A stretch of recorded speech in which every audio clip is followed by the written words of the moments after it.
Ever wondered what happens when a cabin crew suddenly calls in sick? Does the flight get canceled? Do airlines have backup plans? Or is it complete chaos behind the scenes? Stick around because what I'm about to tell you might surprise you. Airlines operate on a very strict schedule, and a last-minute crew shortage can be a major problem. But don't worry, airlines always have a backup plan.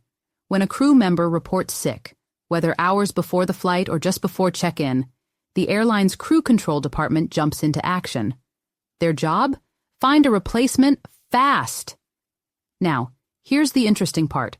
Most airlines have standby crew. These are trained cabin crew who are either at home or waiting at the airport, ready to step in at a moment's notice. If the sick crew member informs the airline early enough, one of these standby crew gets called in. But what if it's too last minute? That's when things get tricky. Every flight has a minimum crew requirement, meaning the aircraft cannot take off unless the required number of cabin crew is on board. If no standby crew is available, the airline might have to delay or even cancel the flight, something no airline wants. And here's a fun fact. Sometimes a crew member who was supposed to be off duty gets an emergency call at 3 a.m. and has to rush to the airport. Imagine being woken up in the middle of the night and told, "Get ready, you're flying in an hour."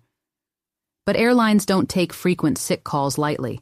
If a crew member calls in sick too often, they might need to provide medical proof or even face an investigation.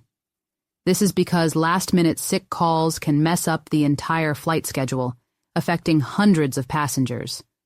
That said, safety always comes first. A sick crew member shouldn't be flying because they need to be 100% fit to handle emergencies. So next time you board a flight, just remember, there's a whole system working behind the scenes to make sure your journey is smooth, even if a crew member suddenly falls sick.